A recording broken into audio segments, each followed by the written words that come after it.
Yo, what's up mga kapi? It's me again, Sir RG Mendoza, and I would like to welcome you in our another series of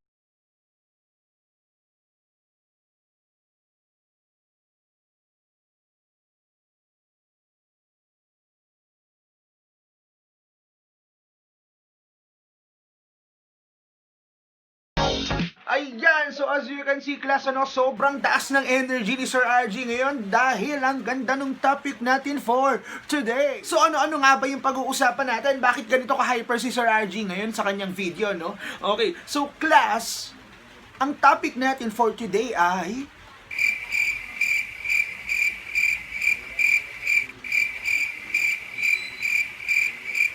Aerobics. Okay, so for today's video class, we're going to talk about aerobics. Ano ba yung ibig sabihin ng aerobics? Si Sir RG ang bahala sa inyo. Ano ba yung mga different benefits ng aerobics? Si Sir RG ulit ang bahala sa inyo. Ano ba yung mga benefits ng strength training? Si Sir RG ulit yung bahala sa inyo. What you are going to do is just listen. And don't forget to take down notes dahil maraming important matters si Sir RG na i-discuss ngayong araw na ito. And I know na makakatulong ito sa inyo as a student and as a person too. As a person too. As a person too. Ano daw yung person? Okay, person. Ano yung person? Person yun ha. Okay, so person, nagkamali lang si Sir RG. Okay, class. So, I know for sure na pag sinabi natin aerobics, ang pumapasok agad sa isip nyo ay Zumba. Tama ba? Pag sinabi natin aerobics, parang nagsusumba lang naman yan eh. Ayan ang ginagawa ng nanay namin eh. Okay, ayan lang naman yung ginagawa dun sa may YouTube, yung nagsasayaw ng ng It's a beautiful world, it's a beautiful life. Okay, so class, parehas nga ba si aerobics at si Zumba?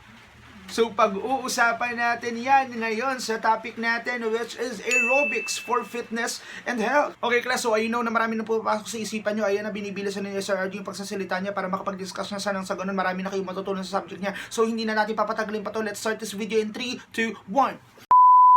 Okay, so before anything else, class, like what I said before, don't forget to take down notes dahil maraming important matters na i-discuss si Sir RG sa inyo ngayon. And I know for sure na magagamit nyo yan as your reference sa mga susunod na video natin or sa mga susunod na online series natin na tatalakayin.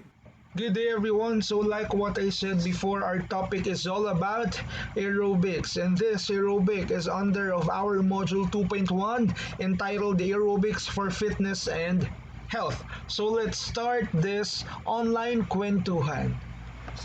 So first, let's define aerobics. So ano nga ba talaga yung tinatawag nating aerobics? Madalas lang natin yung naririnig before sa mga mas nakakatanda sa atin or sa mga mahilig mag-exercise, yung aerobics na yan. Or kung mapapansin nyo or kung naaral nyo sa before nung high school tayo, medyo familiar na kayo kung ano ba yung aerobics natin na tinatawag. So let's start.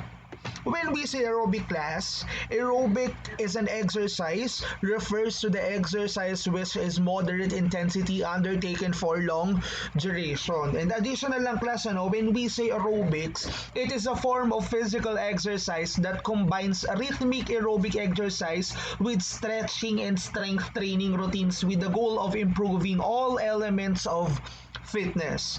And then class, when we say aerobics, it means with oxygen. Okay? So ulitin natin, aerobic means with oxygen. Aerobic means with oxygen, so it refers to the use of oxygen in muscles energy generating process. And class, many types of exercise are aerobic and by definition are performed at moderate levels of intensity for extended period of times. And class, another thing, when we say aerobics, it is also a system of physical conditioning that increases the efficiency of the body's intake of oxygen, so thereby stimulating the cardiovascular system, developing endurance, and reducing the body fat. So increased energy, lower blood pressure and cholesterol, greater suppleness or stronger bones, better better posture, and decreased stress levels are the benefits that may occur from aerobic activity. So to be effective class in aerobics, or to be effective, aerobic training must include a minimum of 3 sessions per week. During each session, usually lasting an hour, the exerciser's heart rate must be raised to a training level for at least 20 minutes. So class, always remember na pag nag-execute tayo or nag-undergo tayo ng aerobic exercise, more or less 1 hour pataas, no, yung duration niya. Long duration nga, like what I said before kanina, di ba? So hindi tayo mag-aerobic exercise just for 5 minutes or 3 minutes.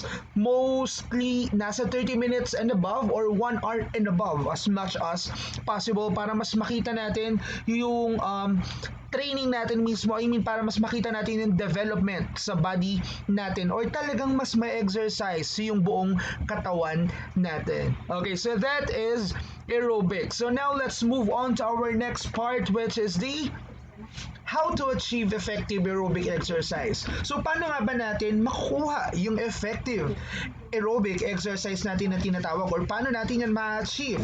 Okay, so an effective aerobic exercise should involve the basic workout outline. So class, na-discuss ko naman na sa inyo kung ano ibig sabihin ng basic workout outline, right? Ayan, so na-discuss naman yan sa inyo ni Sir RG nung part 1 ng ating video. Okay, so the first one is 5 to 10 minutes of warm-up, or kung sa basic workout outline natin, yan yung tinatawag nating warm-up. So kailangan 5 to 10 minutes siya, and meron dapat siyang intensity of 50 to 60% of maximum heart rate. Followed by the second sa ating basic workout outline, which is the aerobics or strength training natin na tinatawag. So dapat 20 minutes of exercise yung meron tayo, and at an intensity of 70 to 80% of maximum heart rate. Followed by the last one, which is the cool down. Okay, so dapat yung cool down natin kagaya ng ating warm up na 5 to 10 minutes din at an intensity of 50 to 60% of maximum heart rate. So as you can see class, paano ba natin ma-achieve yung effective aerobic exercise? Sa pagsunod sa tatlong basic workout outline natin na tinatawag. So class, and as you can see, hindi dito masyadong tinotodo yung energy. Okay, meron pa rin natitirang at least 20%, 40% ng energy sa atin. Why? Nang sa ganon, hindi mabigla yung body natin or hindi mag-breakdown yung katawan natin pag sobra nating pinagod yung sarili natin. Okay, at least meron tayong 20% na pahinga na nilalaan sa sarili natin, nang sa ganon hindi mabigla yung katawan natin or yung body natin every time na nagpe-perform tayo ng different aerobic exercise. Okay, so now let's move on to our next part of our presentation. Based on American College of Sport Medicine, they define that aerobic as an activity that uses large muscle groups.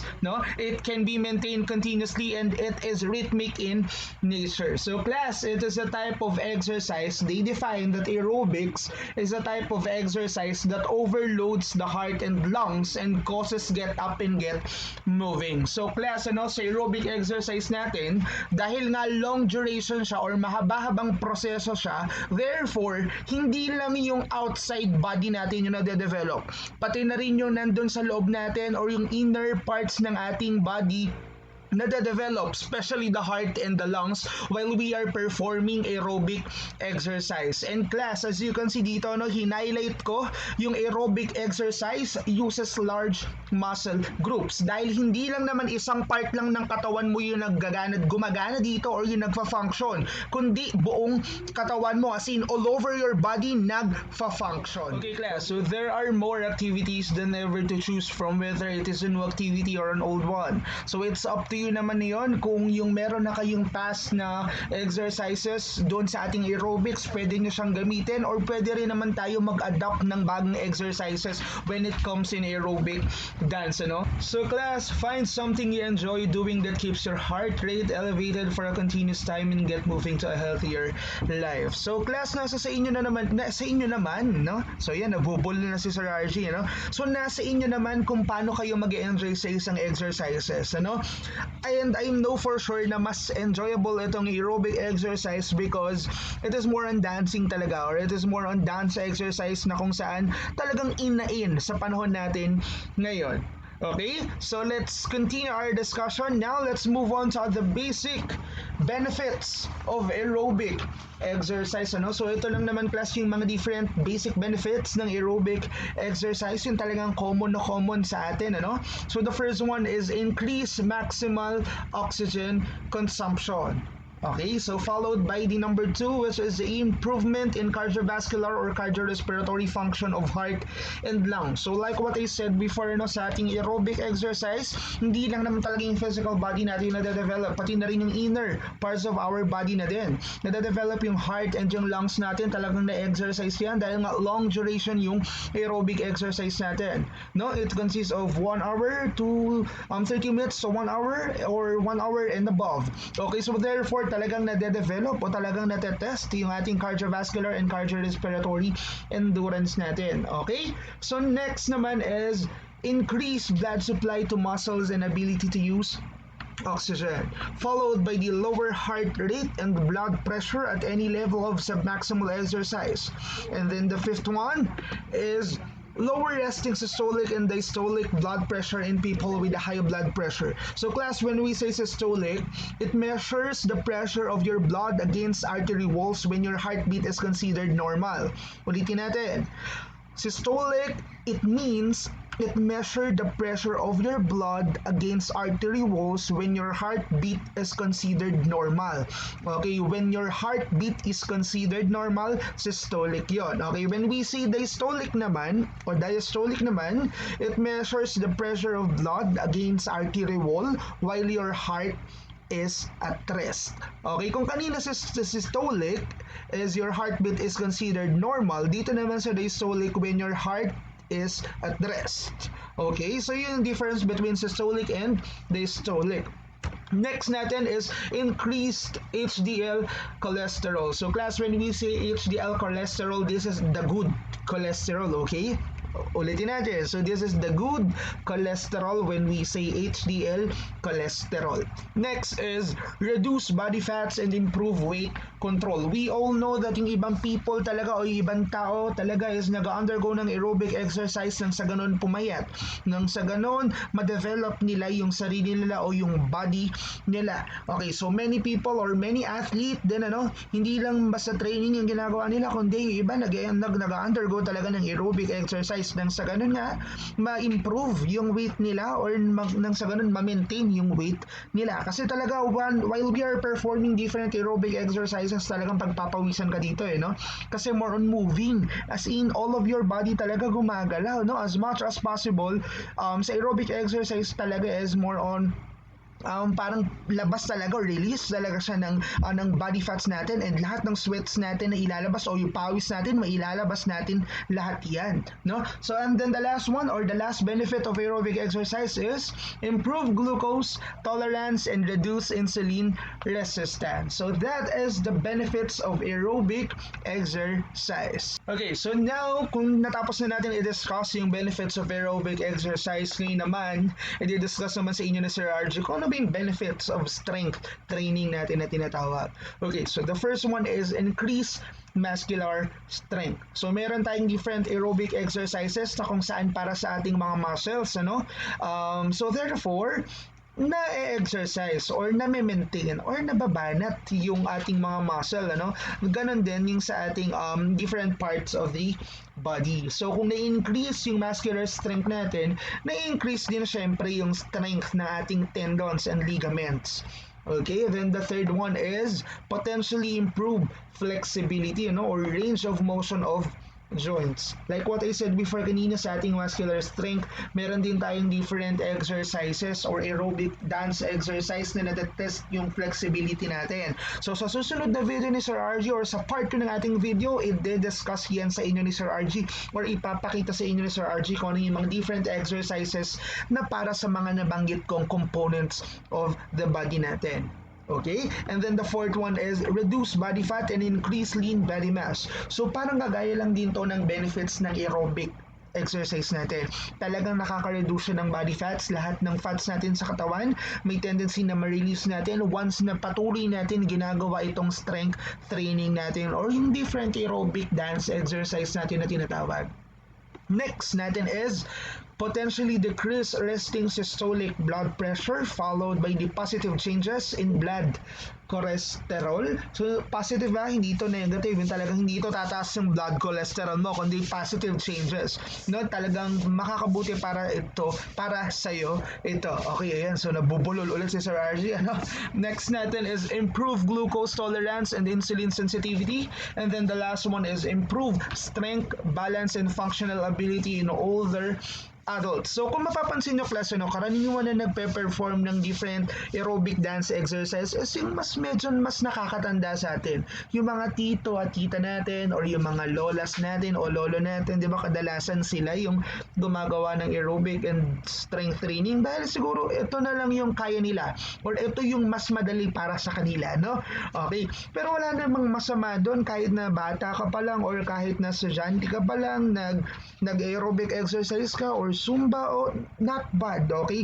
Para to sa katawan mo, okay? Gusto mo lang talagang ma-develop yung body mo or nang sa ganon ma-maintain yung healthy body na meron ka, okay? So wala namang ano doon, wala namang kaso yun, ano? If ever na mag-perform ka ng different aerobic dance exercise. Actually, fun ito kasi dance ito parang more on moving talaga yung gagawin nyo dito. Hindi lang isang part ng body natin yung na-develop, kundi lahat ng body parts natin. Okay, so next class is aerobic activity versus anaerobic activity. So aerobic activity class, always remember, pag sinabi natin aerobic activity, ayan, ang aerobic activity is a long duration yet low in intensity. Okay, so aerobic activity include walking, biking, jogging, swimming, aerobic classes, and cross-country skiing. So, kung mapapansin nyo, ang mamahal ng mga different aerobic activity natin, ano? Kasi biking pa lang, ano, mahal siguro yung bike, hindi noon kayo lahat may bike sa bahay, ano? Tapos another, meron pa tayong cross-country skiing. So wala namang ganito yun sa Philippines, ano? Parang medyo mahihirapan tayo, talagang costly yung aerobic activity natin na tinatawag. So class, lagi nyo lang tatandaan, when we say aerobic activity, it is a long in duration yet low in intensity or hindi siya ganun ka-hard or hindi siya ganun kahirap. Okay? Pero mahaba siya. Long in duration yet low in intensity or hindi siya ganun kahirap or ka-complicated. Unlike the anaerobic activity. Si anaerobic activity naman, maikli naman siya or short in duration pero high in intensity. Okay, ulitin natin. When we say anaerobic activity is short in duration and high in intensity. So meron akong different examples dito ng anaerobic activities. So the first one is the racquetball, followed by the downhill skiing, weightlifting, sprinting, softball, soccer, and football. Okay, so nakikita niyo yung difference ng dalawa. No? So, yung aerobic activity natin, for me, mas madali ito dahil pwede natin siyang gawin outdoor or pwede natin siyang gawin once na lumabas lang tayo ng bahay, pwede tayo mag-walking, pwede tayo mag-jogging. Unlike dito sa anaerobic activity natin na kailangan pa natin mag-play ng softball or ng soccer or ng football. Okay, mas mahirap yung anaerobic. Okay, although yes, it is in short in duration, unlike the aerobic activity na it is long in duration, pero mas mahirap talaga, no? Kasi mas mataas yung intensity ng anaerobic activity unlike sa aerobic activity. Okay? So there are difference between the two, between aerobic activity and anaerobic activity. Ulitin lang natin para mas lalong malinaw kahit pa ulit-ulit yung si Sir RG, para sa inyo yan, para mas mabilis nyong matandaan. Okay, so class, pag sinabi nating aerobic activity, it is a long in duration yet low in intensity. Pag sinabi naman nating anaerobic activity, short in duration and high in intensity. Okay ba? Okay, so that is the difference between aerobic activity and anaerobic activity. Okay, pero mas ipapaliwanag pa naman yan sa inyo, Sir RG, or didiscuss pa naman yan sa inyo ni Sir RG sa mga susunod nating topics or sa next module natin. No, kasi doon talaga yung cover ng topic na ito. Binasadahan lang siya ni Sir RG nang sa ganun aware kayo sa kung ano ba yung difference ng aerobic activity versus anaerobic activity. Okay, so na-discuss na sa inyo ni Sir RG kung ano ba ibig sabihin ng aerobics. Na-discuss niya na din sa inyo yung benefits ng aerobic exercise and benefits of strength training. Nagkaroon na tayo ng konting pahapyaw sa aerobic activity versus anaerobic activity. So now, let's move on to our next topic, which is the history or brief history of aerobic exercise. So maikling-maikli lang naman to, napapasadahan lang ni Sir RG kung ano ba yung brief history ng aerobic dance exercise natin na tinatawag, kung saan siya galing, saan siya nagmula, kung sino yung nagpanukala sa kanya or kung sino yung gumawa sa kanya. Okay? So yan. So aerobic dance and aerobic exercise were developed by, sino siya? That is Mr. Kenneth H. Cooper. Okay, so class, he is born on March 4, 1931 on Oklahoma City. He is a doctor of medicine and former Air Force colonel from Oklahoma. He is a pioneer, no? So he is a pioneer, so the benefits of doing aerobic exercise for maintaining and improving health. Okay, so he is like what I said before, no? He is an exercise physiologist of the U.S. Air Force. Next is Kenneth Cooper is considered as the father of aerobics noong 1982. Okay, class, remember, aerobic dance and aerobic exercise were developed by Kenneth H. Cooper. He is an exercise physiologist of the U.S. Air Force, like what I said before, no? So Dr. Cooper, an avowed exercise enthusiast, was personally and professionally puzzled about why some people with excellent muscular strength were still prone to poor performance, no? So at tasks such as a long-distance running, swimming, and bicycling, he began measuring sustained performance in terms of the ability to utilize oxygen. So itong si Dr. Cooper, naisip niya itong si aerobic kasi meron daw ibang tao or meron daw ibang professional or meron ilang tao na malakas naman daw yung mga muscular strength nila pero sobrang hina pa rin sa performance. I mean, parang hindi sila ganun ka-effective when it comes in performance, no? Such as, meron siyang mga binigay ng mga different performance before based on my research, no? Nagbigay siya ng mga different performance such as running, no? So, swimming and bicycling. So, nagtataka siya, bakit daw yung ibang taong malalakas naman sa ibang bagay pero pagdating sa aerobic training or pagdating sa mga running or swimming na yan or biking, parang medyo poor performance yung nangyayari. Okay, so therefore, nag-come up sa kanya itong si aerobic dance exercise. Okay, so through aerobic dance exercise kasi parang pag inaaraw-araw mo siyang ginagawa, na-maintain mo din yung performance mo. I mean, na-maintain not just your physical body but also the inner parts of your body like what I said before. Ibig sabihin, nakakasanayan na ng katawan mo yung intensity ng ginagawa mong exercise or ng training. Okay, so his next part ng ating slide is his groundbreaking book, Aerobic, was published in 1969. So, which emphasized this aerobic book emphasized a point system for improving the cardiovascular system. And it included scientific exercise programs using running, walking, swimming, and bicycling. Okay, no? So the book came at fortuitous historical moment when increasing weakness and inactivity in the general population was causing a perceived need for increased exercise. No, it became a bestseller. So itong libro ni Mr. Kenneth H. Cooper na entitled Aerobics, na kung saan na-publish yung 1969, naging bestseller siya. Siguro dahil talagang nakatulong sa maraming tao yung book na ginawa niya, no? So Cooper's data provided the scientific baseline for almost all modern aerobic programs. So most of which are based on oxygen consumption equivalency. So class, tandaan na yung activities such as walking, jogging, running, rope jumping, swimming, bicycling, and dancing are considered aerobic. Okay, so tinatawag siyang aerobic yung mga nabanggit kong different exercises na yan.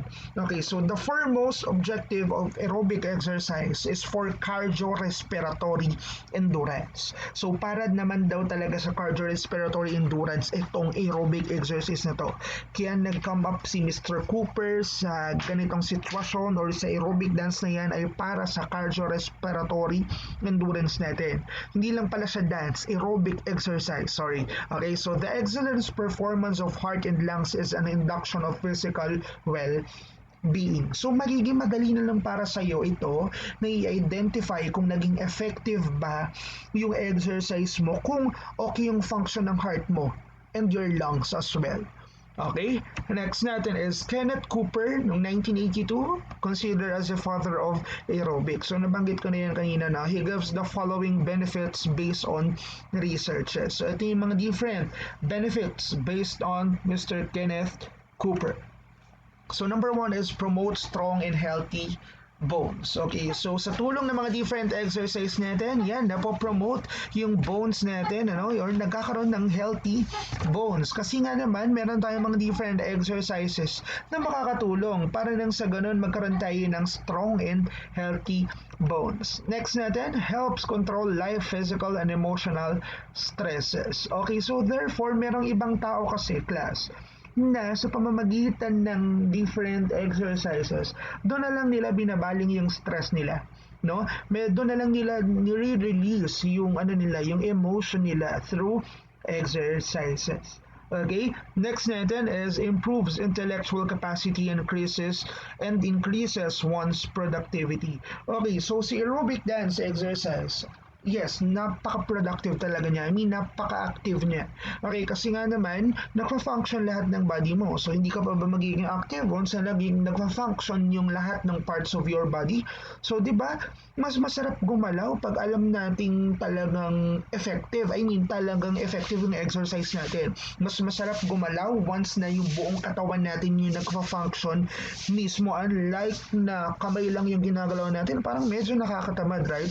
So, mas maganda na maging productive yung buong body natin. So yun naman yung aim ng natin, ng aerobic exercise natin na tinatawag. Next naman is aids in natural way of losing weight and keeping it off. So another thing is another benefits of aerobic exercise, hindi na kayo pupunta ng gym para magbuhat-buhat ng barbell or something para mag-exercise doon. Kahit sa simpleng sa bahay nyo lang, pwede na tayong undergo ng different aerobic dance exercise or aerobic exercise, lumabas lang kayo ng bahay, pwede kayo mag-walking, pwede kayo mag-jogging. So therefore, aerobic exercise yun, di ba? Therefore, nade-develop na rin yung parts of your body. Next naman is provide significant protection from heart disease. So, ang main thought naman or ang main aim naman ng aerobic exercise, yung ma-develop yung heart and lungs natin. Okay, so therefore, naiiwasan natin yung heart disease natin na tinatawag. Next naman is promote better and more effective sleep. Okay, right? Diba? Kasi diba after natin mag-perform ng mga different aerobic exercise, talagang nakakapagod. So therefore, andun yung natin, yung sleep natin. Pag napagod tayo, may tendency na magpapahinga tayo. And paano tayo nagpapahinga? Sa pamamagitan ng pagtulog. Okay, so therefore, medyo mahaba-habang rest yung kailangan natin after natin undergo ng aerobic exercise. Nang sa ganun, makabawi tayo ng energy para kinabukasan, pwede na ulit tayong undergo ng different aerobic exercises. Okay ba? So that is the different benefits based on Mr. Kenneth Cooper. Okay, so Kenneth Cooper again is the father of aerobics. So in a simple language, therefore, mas padaliin natin yung buhay natin or mas padaliin natin yung discussion natin, Therefore, aerobic class means air. So by air, it means oxygen, and it refers to a continuous utilization of oxygen by the body during certain physical activities. Such as utilization is possible only when the condition of heart is pretty good. So the importance of continuous utilization of oxygen by the body, no? Pag sinabi natin by the body at a fast speed such as during aerobic activities, no? So it helps oxidation of fatty acids and thereby lowering the fat level in the body. So class, aerobic is therefore preferred for the fat loss program. Aerobic activities are aerobic dance, stationary cycling, treadmill, rowing machine, stair climbing, running, jogging, brisk, swimming is an example of aerobics. Okay, so pero meron tayong isa pang nakakalimutan. Ito yung pinaka-favorite kong part, which is the aerobic dance. Okay, so that is the aerobics. Okay, so there you have it, class. That is aerobics. So ngayon, balikan lang ulit natin yung pinag-usapan natin kanina na i-discuss na ni Sir RG kung ano ba yung ibig sabihin ng aerobics. Diniscuss na rin sa inyo ni Sir RG kung ano ba yung ibig sabihin, ano ba yung mga benefits na makukuha natin in performing aerobics, tsaka ng strength training natin. Na-discuss na rin ni Sir RG kung ano ba yung mga different histories under ng ating aerobics. Thank you so much everyone for listening. I hope na nag-enjoy kayo ngayon sa video ni Sir RG. Pero don't worry, marami pang ni-ready sa inyo ni Sir RG. Bibitinin ko muna kayo. So abangan nyo yung susunod natin na topic sa ating next series ng ating online kwentuhan. Okay class, so hanggang dito muna yung video nito. Magkita-kita tayo sa ating susunod na online series. And sa susunod na video class, gagawin nating challenging.